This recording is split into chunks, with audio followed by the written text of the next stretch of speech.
How's everybody doing out there? Just getting all set up for tonight's show, which should begin promptly at 8 o'clock.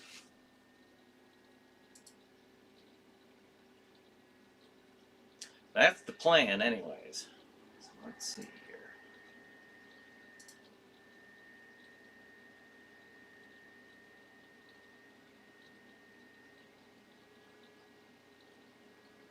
All right, let me get on here. As always, I like to get on here and share this.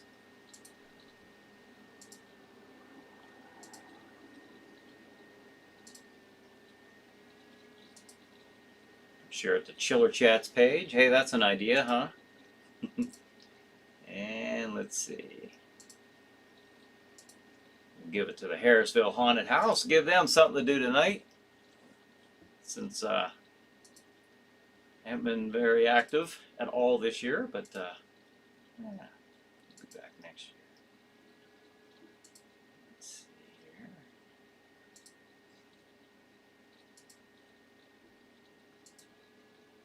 Who else? Who else? No, I think that's it.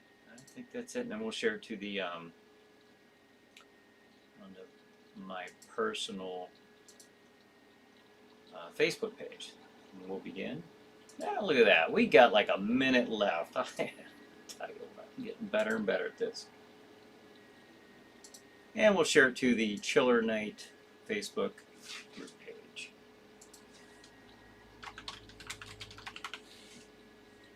And then it'll be about time to begin. All right. Looking good. Now let me open up the chat. If any of you are chatting on Facebook or YouTube, I apologize. I'm just not getting to that. And that'll be the last thing I do, and then we can start the show. So.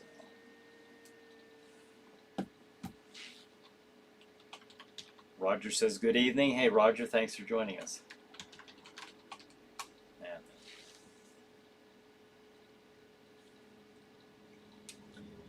All right, folks, it is 8 o'clock. Time to begin.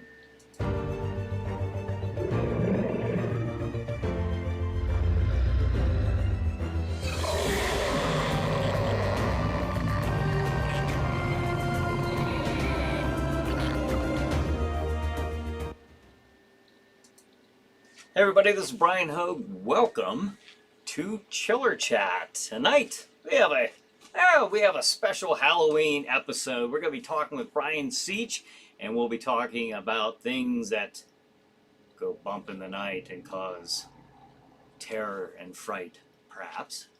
So we'll be talking, we'll have a good time tonight. Ghoul World Order says, hey Brian, it's Buzzkiller. Hey Buzzkiller, thanks for joining us. John says, Jello, that's Dutch for hello. All right, very good.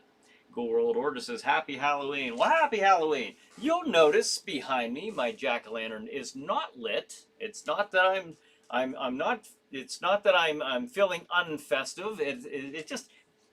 It shows up a little better, believe it or not, with the lighting, if it's not lit. So there you have it. I'm not being a miser.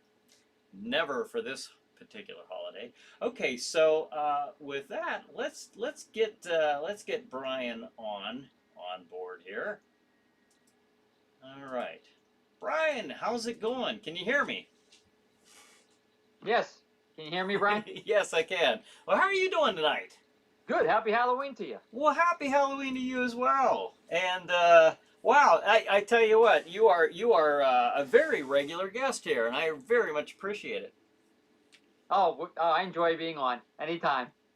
Well, this will be a fun episode. Carrie says it's even wearing my werewolf shirt for you if you can see it there. Wolfman. Awesome. The Wolfman is one of my favorite Universal Monsters character, and the werewolf is one of my favorite, I guess, Halloween monsters. So that's cool. Carrie says it's autumn time in Houston. Is that what you were writing there, Carrie? ALTUVE. So, all right. Kate says, hi, Brian and Brian. Hey, Kate, thanks for joining us. Well, Brian, You are with the Center for Unexplained Events and also with the Center for Cryptozoological Studies. What can you mention real quick about those organizations and what is it that you do? And then we'll roll right into some interesting Halloween themed topics. Sure. Q, the Center for Unexplained Events, is our first group. My wife Terry and I formed that in '86. We basically formed that as a clearinghouse for all facets of the unexplained, whether it be Bigfoot, ghosts, UFOs. Mm-hmm. And then the other group is CCS, Center for Cryptozoological Studies. We started that in 2012. We started that to take all of our cryptid reports and use under that banner, to research under that banner. So my wife runs Q and I run CCS. Who am I kidding? She runs both of the groups. I just kind of hang out. She's probably off screen. Hang out. You're getting corrected. She's in charge, Yeah. ladies and gentlemen. Well, thank you. Yeah, as she's laughing over there. Yeah. Yeah, I know you two are the Mulder and Scully of was of Beaver County. Now you're what, right? Yeah. Now we're Hancock County. We moved to Weirton about I think with Terry tomorrow will be 5 weeks. I believe 8 weeks. 2 months. 2 months. On the 28th, we will have been down here in wild and wonderful Weirton, West Virginia. So it's been a big challenge here. Yeah. And sure. but we love it. We have woods on 3 sides of us, and we're just enjoying it. It's really peaceful down here. Well, I hope you get plenty of things to investigate in West Virginia as you did in Pennsylvania. Chad says, look at you being a video expert now. Oh, thanks, Chad. Chad was on here a few weeks ago with the EVPS and Erie Voices Paranormal Society and helped me get this is all set up, so I appreciate that. Tonight is I don't know. I love this time of the year. I think it's pretty obvious, me and horror go hand in hand pretty well.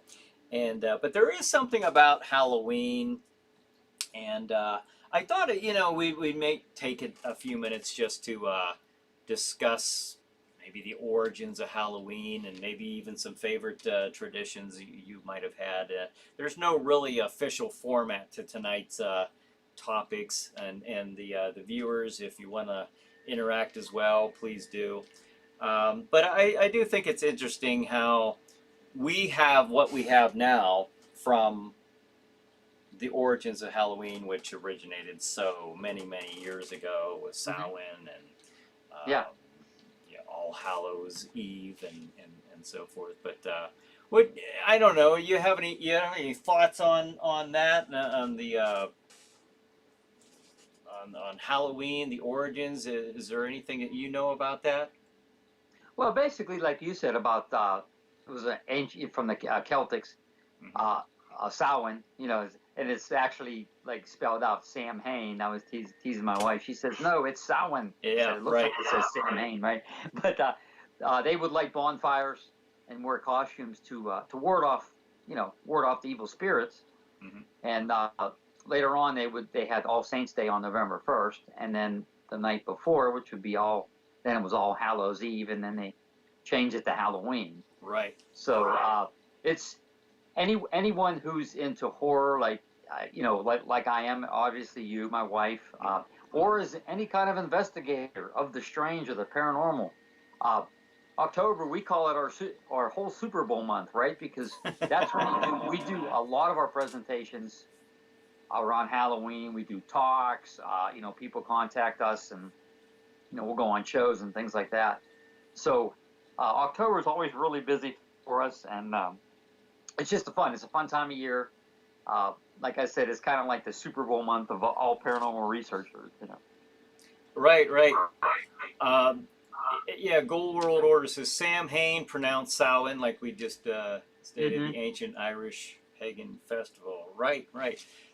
It is funny because, when I'm, the character Jack Shadow is, Samhain is a festival, a time of the year, but it over the years, some of that has, I guess, in my little universe, for the Chiller Night universe, that is an actual character, and he does pronounce it as Sam Hain, Okay. but it is Samhain. It is the Hmm. festival. He likes to call himself Father Halloween. Jack Shadow does, but let's see. Doc Dredd says, any panther sightings in West Virginia? Panther sightings? I don't know. Have you been down there long enough to see any panthers? If not, I do know something we are going to discuss that was sighted in West Virginia. Well, when we lived in Beaver County, which was basically all my life except 2 months ago, and we did briefly live in Mercer for 3 months. We did get a Black Panther report in Rochester. It was actually somebody that my wife knew, and we've had a couple mountain lion sightings in Beaver County. But as far as like down here, we haven't really set up to really start publicizing that we're down here. We're having a hard enough time getting our house set up, and I was talking to you yesterday. We're trying to set up our library upstairs, and so we haven't. We're thinking at the beginning of next year is when we're really going to push for sightings and do some certain things, and we hope 2022 is going to be a big year for us down here. And we're working with our friend, as I've mentioned him many times, Fred Saluga. Yeah, he's lived down here for about 8 or 9 years, maybe even 10, and he's already set the stage. He's gotten some reports and things like that. But it's like anywhere that you go to new. How are you going to get the people to talk about their sightings? So you have to go out there, give presentations. You have to be on social media. So that's going to be. We started that briefly, and we've already got a couple really, which we'll talk about here. We talked about last night. A couple of things we're going to be researching, along with hopefully some Bigfoot sightings, and who knows, some panther sightings, things like that. That is. Doc Dredd says Mothman. Well, Mothman was in Point Pleasant, West Virginia, during 1966 to 67, where over 100 eyewitnesses saw this huge winged entity type creature they dubbed the Mothman. Mm-hmm. The sightings seemed to have stopped with the culmination when the Silver Bridge went down and 47 lives were lost. But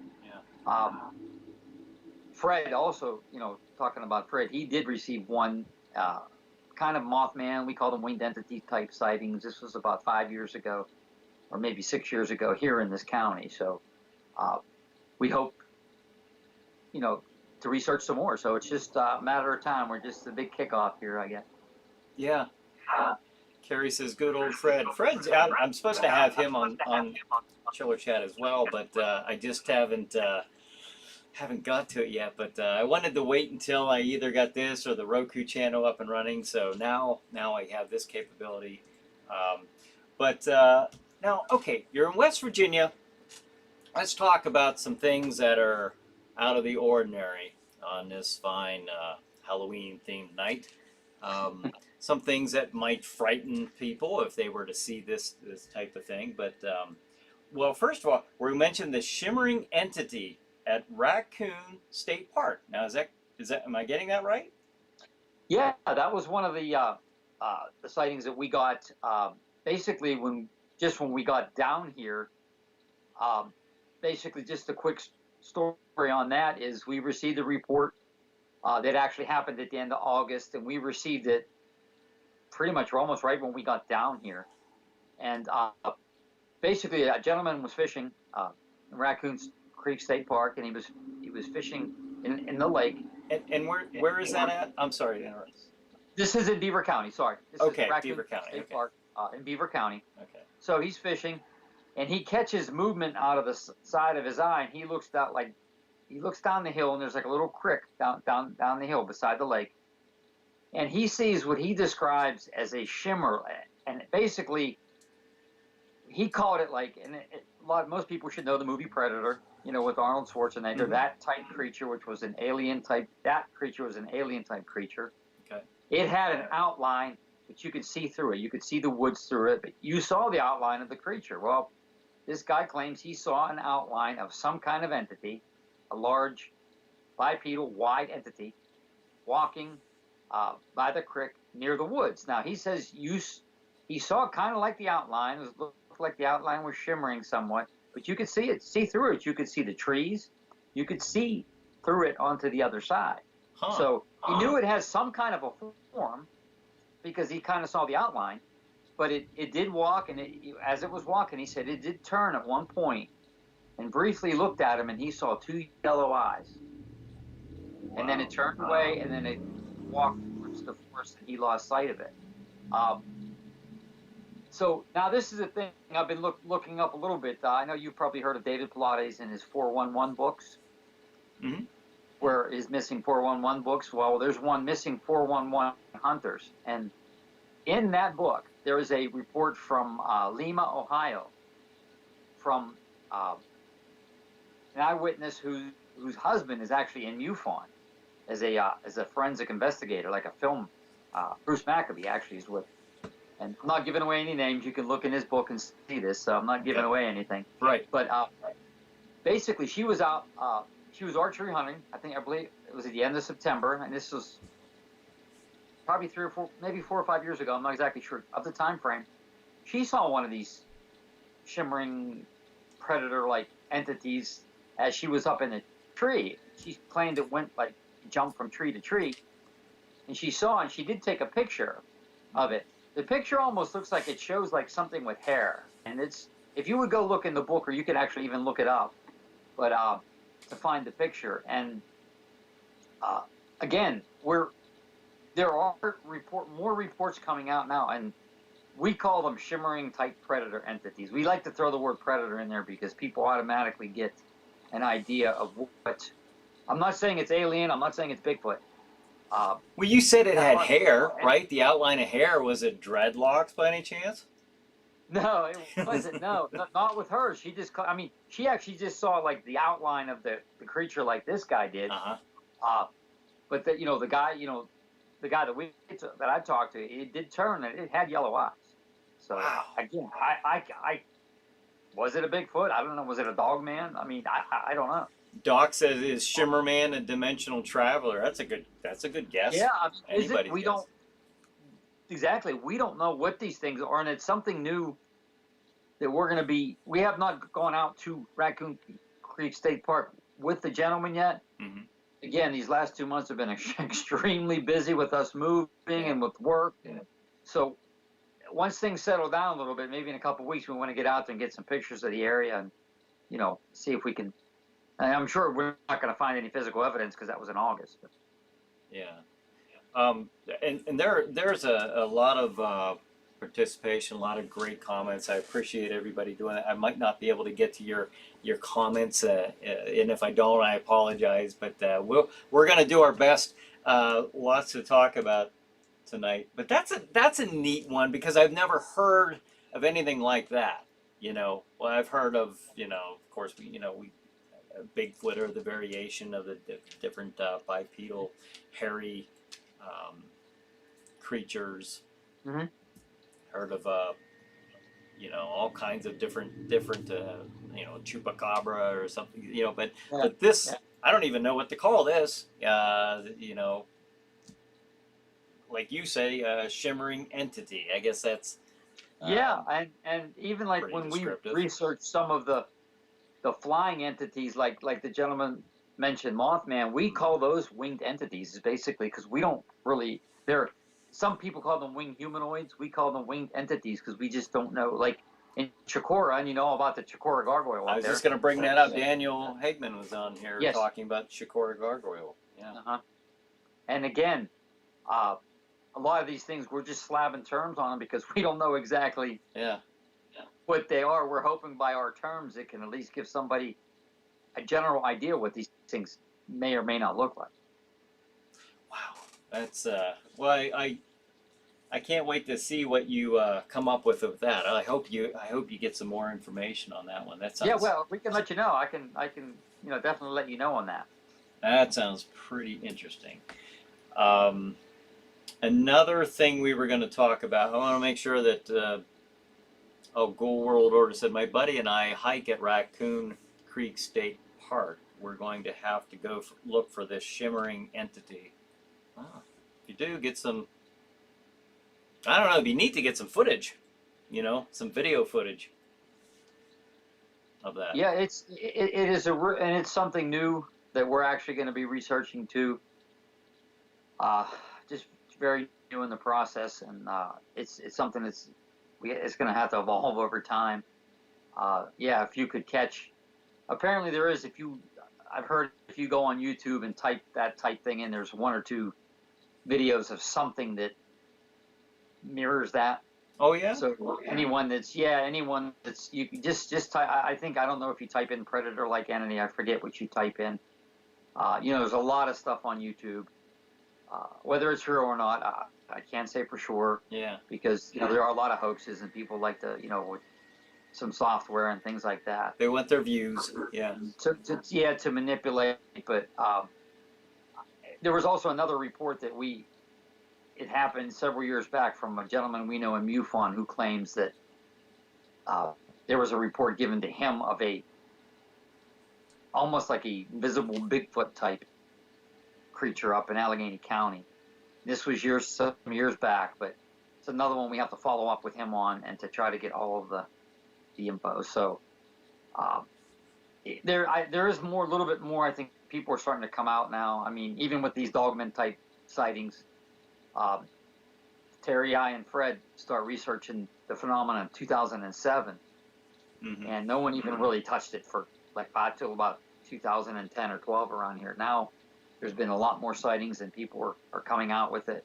I remember we would do these talks at these libraries and stuff, and it was like the people were like, wow, we never heard of this. We did several talks up in the Shenango Library up in Mercer County, where the alleged Shenango Valley werewolf was.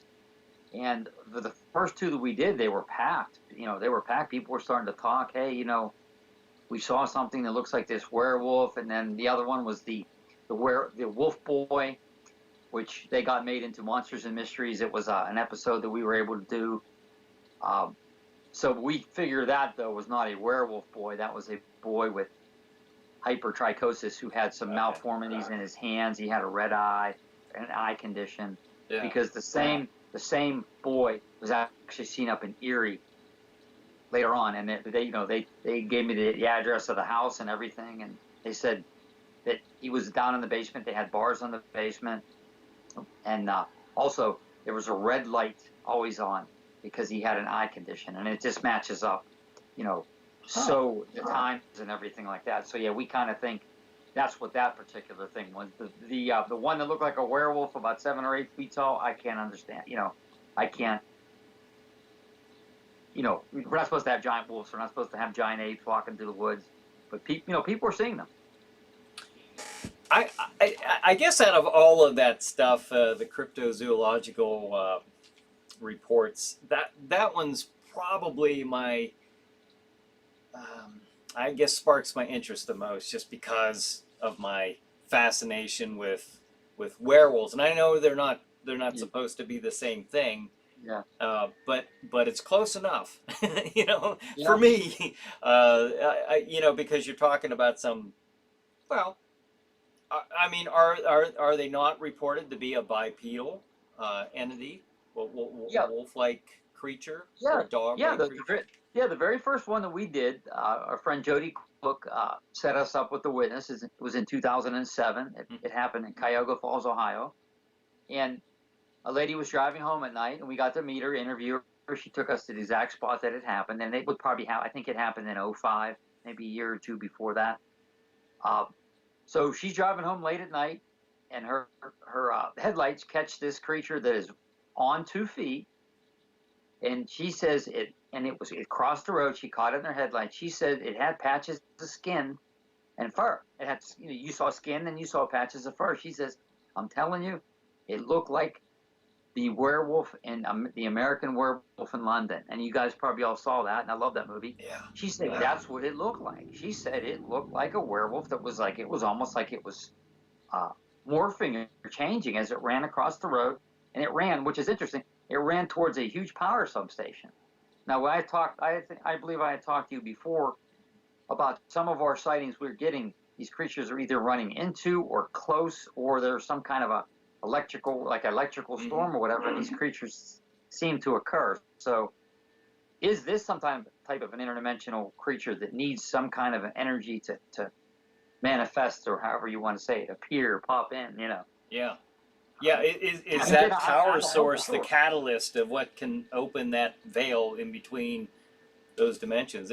That is interesting. I would love to see something like that. I really would, or at least see some very credible footage of something like that. Oh, so would I.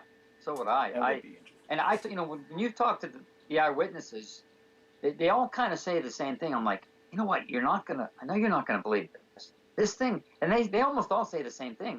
It looks like the werewolves on, like you see a werewolf on TV, and almost like they're embarrassed to say it. It's bad enough to say that you saw basically a giant ape-looking creature, right, walking through the woods, which it's more accepted now, right, than it was 15 years ago. Yeah. But now you're talking, hey, I saw a giant wolf on 2 legs. Yeah. They're going to be thinking you're watching a little bit too much TV, I suppose. Yeah. Hey, speaking of that, the Wolfman, we were relating that to the Wolfman. Would you care to show your shirt here to our folks? Oh yeah. If you see, if you guys can see it here, it's the Wolfman. Let me see it here. Yeah, I think you can see it. Yeah. I have that exact same shirt I wear every once in a while on the pre-show. Lon E. Jr., right? Right. Yeah, that's actually one of my favorites. I just love the Wolfman, and that's why I'm very interested in that Dogman story. You said that it looks like the American Werewolf in London, that type of image. Yeah, our first eyewitness said it. Yes. Now here's my question. Does it give any howl, like, a piercing howl or anything like in the werewolf movies? Well, I can only speak from the sightings that we have. Yeah. And there's never been a howl associated with it. People actually see it, but Just running. we personally, running or just standing there, we've never had any, that it howled. And I can only speak for the sightings that we have. Yeah. Okay. Fascinating.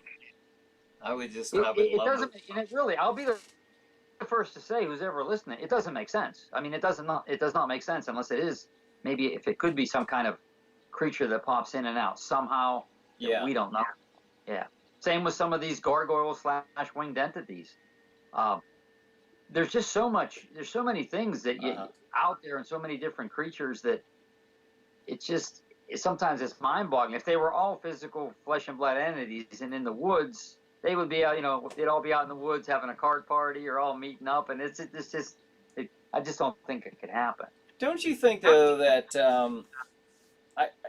I think it seems like the most likely explanation, whether it be the most realistic explanation or not, that's maybe a different matter, but I think it's the most likely explanation that you are seeing dimensions overlap, or however you want to describe that, because they probably aren't always living here with us. Same as like ghosts, I would imagine. We were talking with Chad and Doug with EVPS about that same type of thing. And Daniel, when he was on, and Stan Gordon when he's been on. Everybody kind of alludes to that idea that, or at least, that these could be from other dimensions. And again, if you're a strict, quote unquote, cryptozoologist, they're looking for a flesh and blood type animal. Right. We're looking, but there's something also called paracryptozoology, which a lot of some of these things we're looking at probably fit into that more. Okay. Kind of like an interdimensional type thing. What we like to say in our organization, we research them as if they are flesh and blood animals when they're here. We don't necessarily believe that they're all, but I do believe you have to research it as you're looking for footprints. Like, Mhm. say if a bear walked through the woods or through my yard, we're looking for footprints, hair. That's what we're looking for. And as a cryptozoologist, you have to do that. But even I think a lot of even your most diehard cryptozoologists, in the back of their mind, they're like, man, there's a little bit more to this, you know? Yeah, yeah. Naturally, you're looking for anything, physical evidence, Yes. and then from there, then you can, I guess, you could build your hypothesis or develop your theories from there. But I think it's pretty fascinating. Um, I think it's good to say also, Brian, it's good to come out and say that you don't know. And Yeah. a couple weeks ago, not years ago, a couple weeks ago, we spoke at a thing called the Alba Twitch Festival up in Colombia, and I gave a presentation, and that's what I said. I said, you know what, ladies and gentlemen, I would love to be able to give you more information on and what I think these creatures are. I says, but I would be lying to you to say that I know what these things are. And I says, I would rather tell you that up front than say, hey, I know for a fact that Bigfoot's a North American ape or a Gigantopithecus. I know for sure. I don't. I said, sure, they look and they have a lot of characteristics of the great ape. But for me to come out and say 100% sure that they are, I'd be lying to you, and I'm not going to do that. Right. Well, Brian,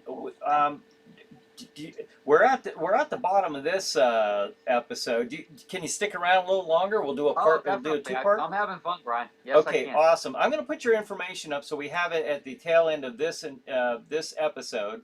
There it is for Brian and Terry Seach for the Center of Unexplained Events and also for the Center of Cryptozoological Studies. And you can find both your organizations there right on Facebook as well. Yes. Okay. You can message us through Facebook or through the other addresses on there at the Gmail. Okay. And we are looking for reports. This is why we do the talks, we do the shows. We're hoping people come to us and give us some reports. Your name will never be used. Okay, outstanding. Well, we're gonna have to. We're gonna go ahead and put a cap on this episode. We're gonna do back to back. I'm gonna come right back with the opening credits right after this, and we'll do a part 2. So. Okay, that sounds great.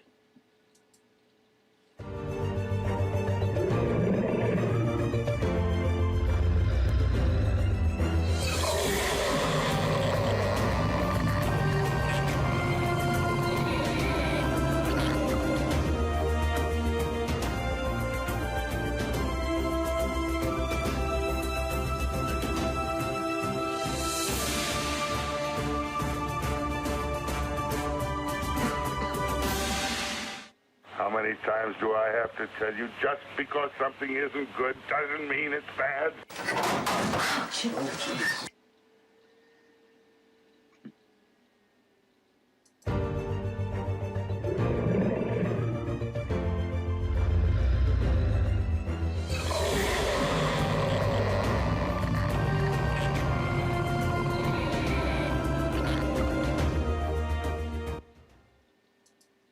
Hey everybody, this is Brian Hogue, and welcome to Chiller Chat. This is a two-parter. We are coming up on part 2 with Brian Seach, and Brian's with the Center for Unexplained Events and the Center for Cryptozoological Studies. I was looking at the logo, reading that, and I thought, oh my gosh, my vision's failing me. Okay. So, but thank you, Brian, you had just done an episode. Now we're doing the second half of this, and I appreciate you staying on and doing that. Brian, we haven't even got to, the comments yet from the viewers. So we're having a really interesting conversation, very interesting episode, and we wanted to just continue with this special episode. So thanks again for joining us. Oh, my pleasure. Anytime, you know that. Well, we were just talking about shimmering entity. We were talking about the Dogman phenomenon or the sightings. And now I normally do this throughout the episode, but there are a lot of viewers. Thank you so much for all your participation. There's so many comments here, and I haven't really been able to get to them. Sometimes that just goes with a show like this. But John writes, what about nautical sightings? Any plans on doing anything on this? Now, I take it that might be, maybe that was when we were talking about the shimmering entity. Or do you have any nautical, do you have any lights or anything coming up from the water or anything like that that you've investigated? Well, not as far as anything like in the water. That we did get a report of basically Bessie up in Erie. You've heard of Bessie from Erie, Lake Erie? Yeah. The water cryptid. And we did receive actually it was a friend of ours who saw it. He saw it, I'm thinking about 3 years ago, and he was at a picnic shelter on Lake Erie, up in Erie County, and he saw something that was black and it was moving against the waves. Mm-hmm. And he took a couple pictures of it and he sent it. And there's a little black dot. There's a black dot. Remember, it was kind of far out. Uh-huh. And he says it was definitely moving against the waves.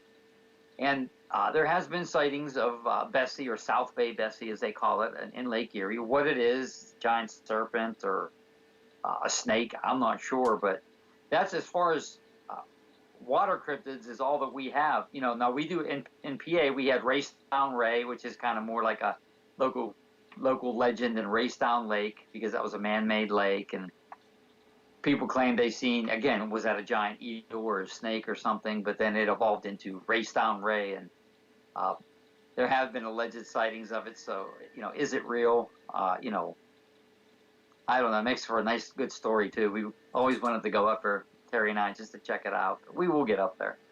Oh, that'd be neat. I'd like to see sometime. I mean, were the pictures? What do you say? It's kind of look like little dots in the water. Wasn't It's just a little dot. Yeah, we have it in our files, and you really can't make out anything because, again, it was kind of far out, and he did try to zoom it in, so you only see this little. It's not even a hump. It's just like a black dot, in the water. I just wonder if I wonder if we're going to see more sighting, because everyone's got these these phones now, and they have such great cameras on them. So we need more footage. Yeah, we do. We do. We do. We were talking about the shimmer entity, and Brad says we're just all going to have to shimmer down. LOL. Okay. Brad. And then Joe Expo says, if you want to see something really scary, there are two great YouTube videos.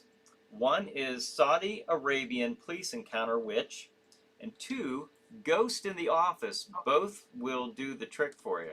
Oh, interesting. Check it out. Yeah, thanks. Yeah, I'll have to check that out as well. Saudi Arabian police encounter witch. That's the first one. And two is Ghost in the Office. Okay. All right, thanks for sharing that. There is a series out there, Paranormal Fact or Fake, and they do take a lot of these videos. I don't know if you've seen it yet. I have seen that, or at least a show very similar to that. They debunk, some of the footage and stuff. Yeah. That's interesting. Joe Expo says overlapping dimensions. We were talking quite a bit about that in the last episode. He said the Mandela effect. Is it now in the Mandela effect? My limited knowledge on that is that opens up a doorway to a parallel existence, but it can affect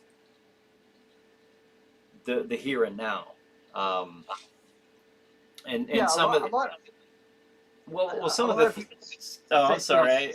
Go ahead. Oh no, sorry. Go ahead. No, go ahead. Well, one of the things was like they say like certain things that we've come to know and expect from history, or quotes, for example. You go back and see that's not at all what was actually said. Yeah. Was there an alteration of some type with this, even with this thing with CERN, for example, we've discussed that slightly on some occasions, but would that have been enough with those protons hitting to have caused a Mandela effect, enough to where it's actually altered some fabric of our reality to that extent? I don't know. It's interesting. What were you going to say? Yeah, it was sort of like people say about that. Like they say, hey, when I was growing up, there was this product and they had this slogan, and I'm sure that this slogan is what. But then when you hear the slogan or see the slogan, it's slightly altered. Like, and again, there are instances like that. I just don't remember exactly what they are. But like, or a TV show, or he said this on this TV show. What's that? Or movies too. Certain lines in movies, it's like, hey, I swear I remember, that the saying was this, but it's actually slightly altered. And again, I don't know a lot about the type Mandela effect, but that's kind of what I do know. A slight, and it seems like there's slight alterations, nothing huge. Yeah. Just slight, or even products out there, and things, slight alterations that, I swear growing up it was like this, Right. Doc Dredd says, fascinating discussion. Has Brian wrote a book about his reports and field studies? Now my wife's over there laughing. We want to write several books. We have ideas. We're close to writing one. But with the last 2 years, we've had the pandemic, and then we've had the move, and it just threw everything out of whack. We were hoping we were going to have our first one out, and he's over there like laughing at me. Well, we hope maybe within the next year we'll have one out. I hope, if we can just sit down, and we have all the reports. We just have to start writing them. That'd be quite a book, though, because you and Terry have been doing this for so long. You must have a ton of information you could be writing about.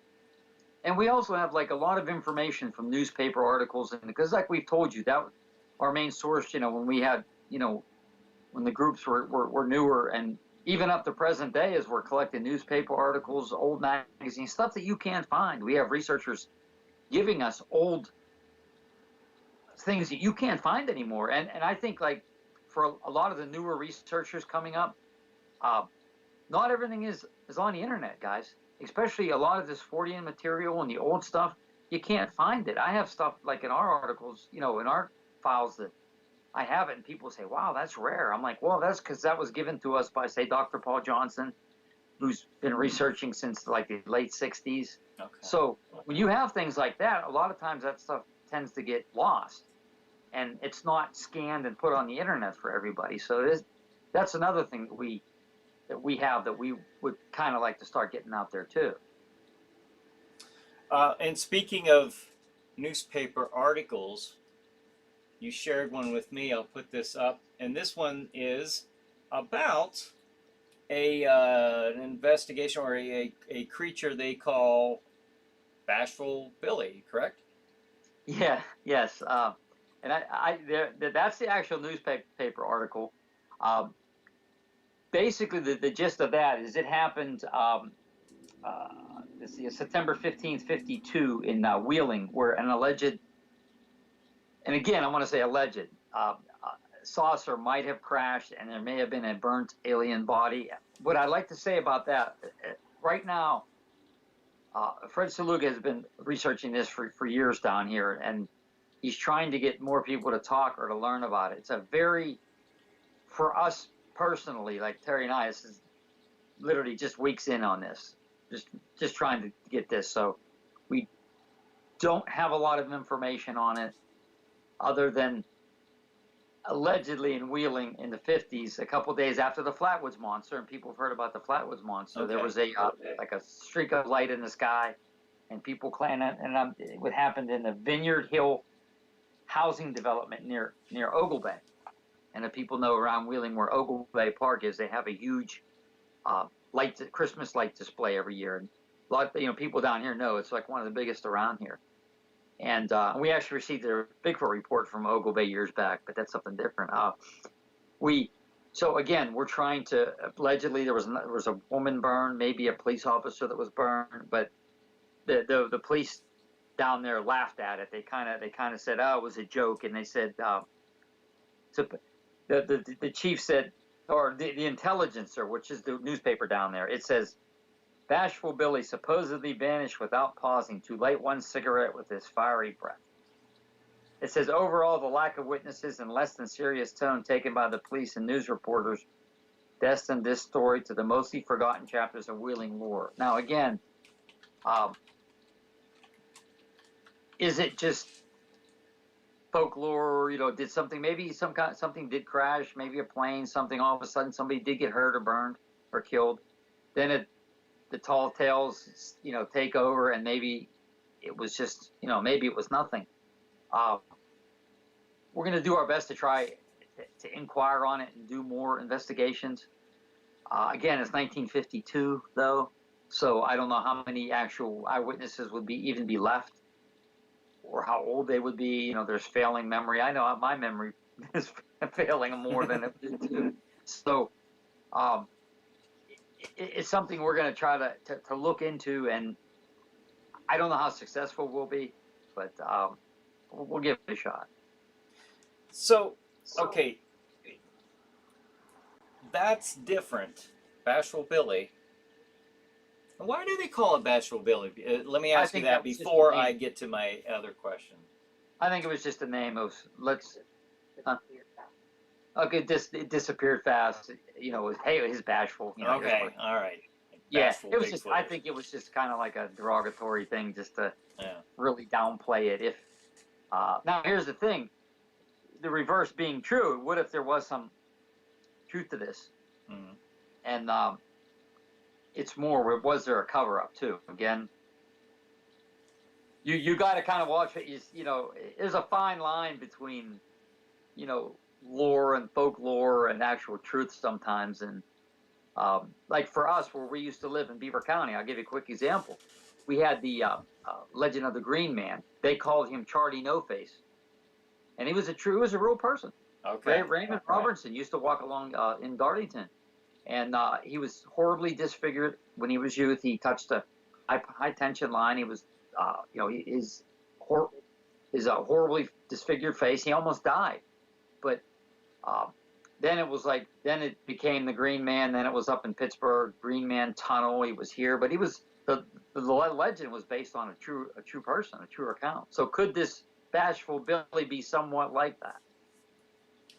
Well, and there would be, I would think that there would be a pretty good way of determining whether it was just urban legend or based on some, especially, okay, you say some people were burned. You mentioned maybe a police officer. Mm. I would think that, but you're saying that the police kind of, they scoff at that idea. They just kind of laugh that off, where if that was true, I would think that, that would have been something talked about in the community quite a bit, and a little bit more than just an urban legend. Yeah, it would also depend on, at the time, how many people saw it. Mm-hmm. If you remember too, like back in the 50s too, you were just off of a couple World Wars, right? And you were off of World War II, and then you were into Korea. People tended to keep things more quiet then. They were more hush and tone. They didn't want to say something, during World War II, loose lips, sink ships, things like that. And let's face it, they trusted the government more than they do now. And so that could be part of it too. And the older people in West Virginia, they are very tight-lipped, is what we're learning. They don't like to share things with, with newspapers and things like that. And in the 50s, I believe it was even worse. So, but again, I'm not saying it's real. I'm not saying it's fake. It's worthy of a little bit of investigation. Sure. Yeah. Maybe we can come up with something. It's a shot in the dark, really. Well, okay. Now that is different than the Flatwood monster, but they're both in the same area, and they both were in the same time frame. Yeah. And they said the flight path too of some of the meteors or whatever would take it over Wheeling. So. Little thing of someone's depiction of the Flatwood monster. Yeah. Well, did this thing supposedly resemble the Flatwood monster? There's no description. There's no description of Bashful Billy that I know of. Again, I could definitely be wrong, so I can't speak on that because again, it's so new into this investigation that that I don't know. And Fred's been researching it long too, and it's just something that's going to take some time and some effort, and hopefully maybe we can get a little piece or a nugget that was never out there before. Right. Raymond says there should be a police record of a police officer being burned on a particular night in 1952. Yeah, exactly. Like, that's what I'm saying. Like that would be, you'd think something like that would be easier to track down, that kind of record, and separate that from an urban legend as to an event that actually happened. But but the police are, well, maybe they're in on the cover up, If there is a cover up, that's the thing, is we don't know. I say that half jokingly. Okay, but let's just for 1 second, let's say that it was real. Okay, and that actually did happen, and that, let's say the government comes in and says, hey, nothing happened, guys.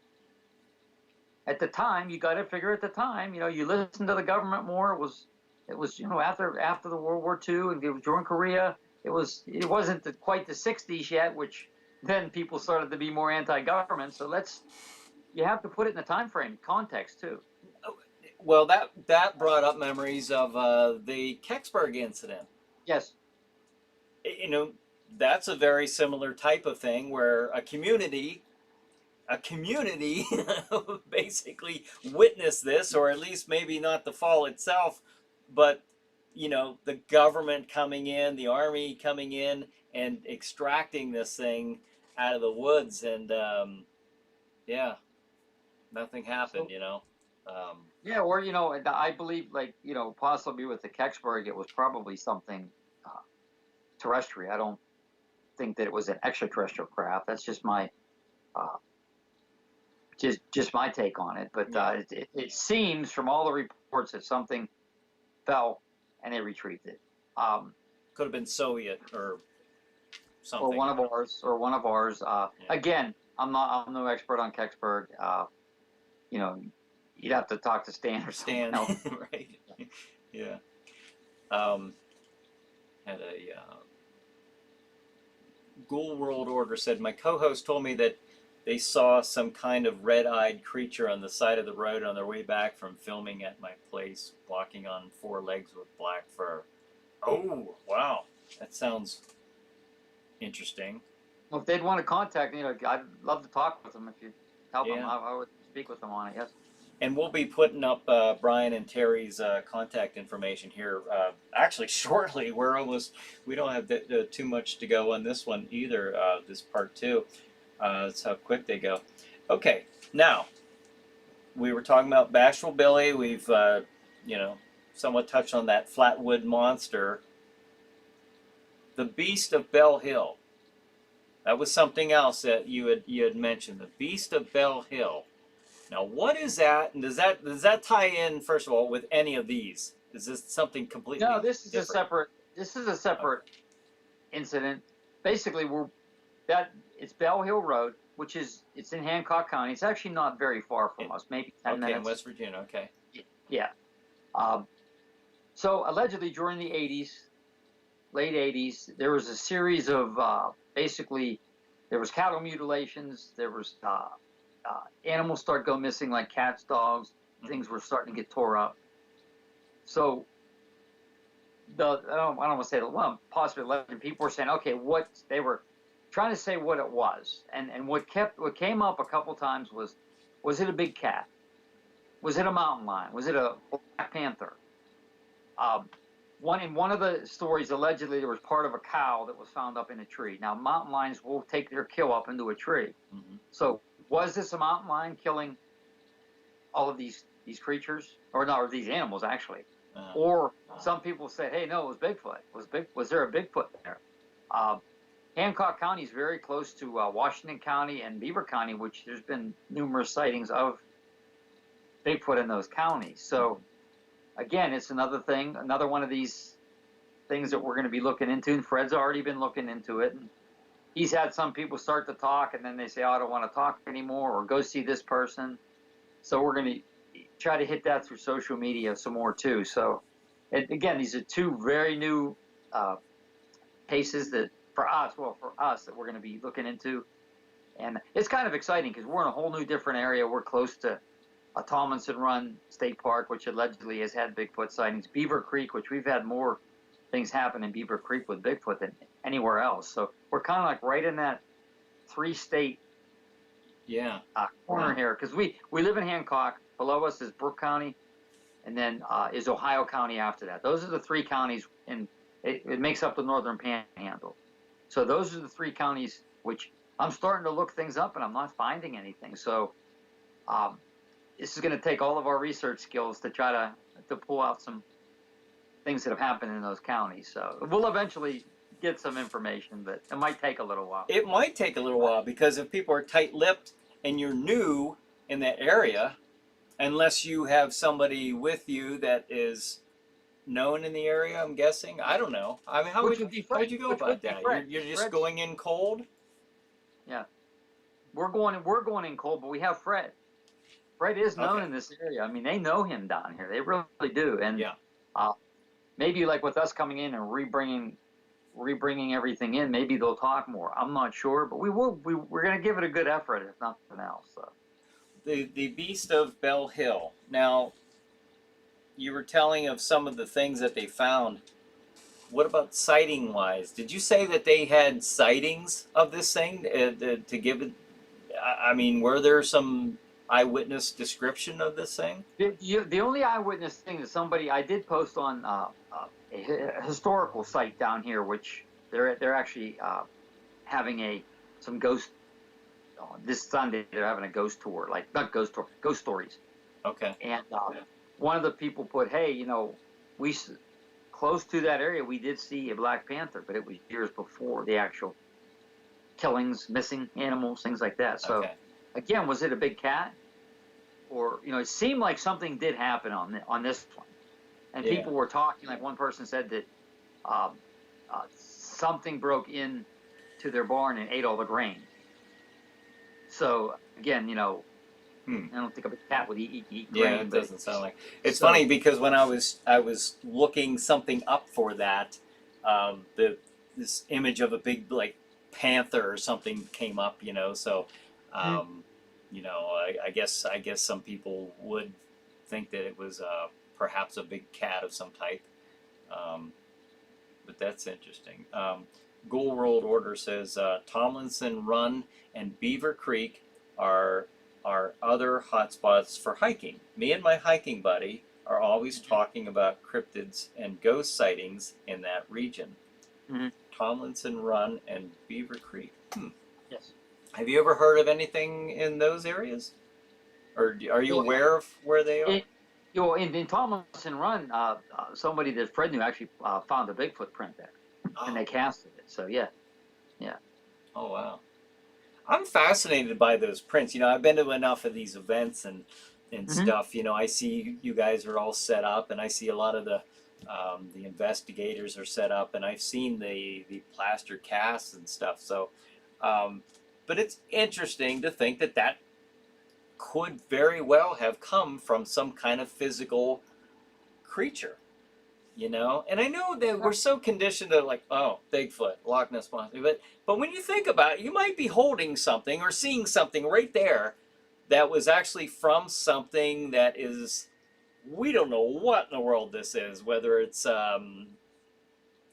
some creature from long ago that's still hanging around, some missing link, some interdimensional entity. It's still, every once in a while, it gives me a mentally staggering sensation to see that stuff, Well, you were at the paranormal marketplace, and you saw the cast from 1974. Yeah. And to us, now again, that was Dr. Paul Johnson's group, and that was the one instance where, hey, somebody saw that Bigfoot was looking at the Christmas tree. I've told you the story many times, and the people saw that, the 2 young children saw this big ape-like creature looking at their Christmas tree, and they called this group, the Pennsylvania Center for UFO Research, and they were out there in the early morning hours, and they casted that print. A very rare twosome of you see a creature and you find a print. That's very rare, and that print was actually, a cast was given to Dr. Jeff Meldrum from Paul, a copy of the cast. So that's in his collection now. So to us, it's a 4-toed print. To us, that's the best piece of evidence that we have. Now, we wish we could find some kind of evidence, but Dave and Carrie Rupert did cast a print from Elk County about 4 years ago, but it was real thin because it was on hard pavement, and it doesn't show the definition, but it is a big print also. I'll have to show that one to you. I rarely bring that one out because it's so fragile. It's like a pancake batter. Oh, yeah, yeah. Yeah, and actually one of the prints broke. And Oh, no. so, but yeah, I'll have to show that to you.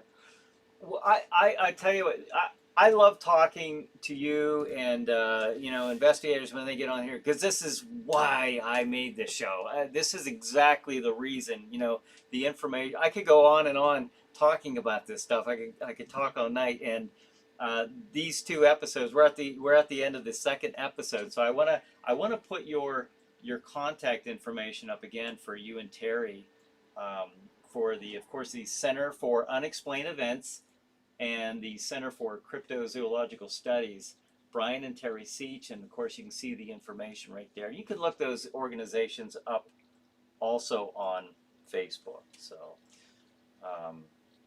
Brian, thank you so much. Is there anything you'd like to add before we put a cap on it? Yeah, just if anybody, even if the people listening know of people who know anything about anything here in the Panhandle or any kind of strange creatures or cryptids, it could be across the United States. We want to hear that. One of the things we try to push, and you've seen them, is the eyewitness drawings. Yeah. And one of the hardest things as a researcher is to get someone to draw what they saw. Believe me, but that's a window that's like their eyes telling you what they saw. To me, that is almost as important piece of evidence as a cast, because they're drawing, hey, I saw this thing, this is what it looked like, and I'm like, wow, this is what this other person saw. With the Chicora gargoyle, we had the one in Allentown. Yeah. It was drawn, and then this one, it's the exact same creature. Allentown Right. 93, Chicora 2011. I'm like, wow, I got goosebumps up and down my arm when that Chicora one came, because I'm like, I saw this print, I saw this picture, and I was able to find it in an old newsletter, and it matches up exactly. Well, I hope some of our viewers, if they, like Ghoul World Order, if you want to get in touch with Brian and Terry, had their information up there. I encourage you to do that. Brian, thank you so much once again. Doc says, thank you, Brian. And Brian, a very interesting show. The Beast of Bell Hill sounds scary. The truth is out there. Insert scary music. Okay. Ghoul World Order says this has been 2 awesome episodes tonight. Happy Samhain, and then Raymond says later Gator. So thank you, Brian, and thank you to all of our viewers who watched and participated. And again, thank you, Brian. Very interesting 2 episodes. Thanks for having me on. I really enjoyed it. Anytime, you know that. Absolutely, thank you. And we'll have you on again real soon, and got to get Fred on here next. I will tell him. I'll talk to him tomorrow morning. I'll reach out to him. So hey, thanks again, and thank you, everybody. Have a good night. Have a good chiller night. We'll see you next week. Thanks. Happy Halloween, everybody. Yep.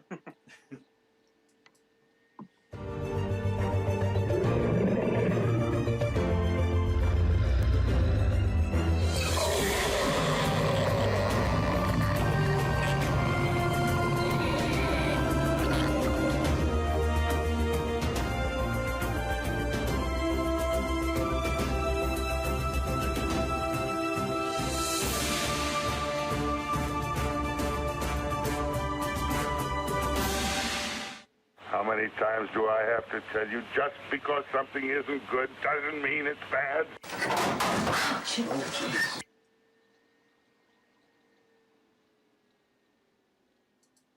And we are still live, but we are officially done with the show. So Okay, I didn't want to get off. Okay. yeah. I saw you there, so I thought, okay, almost.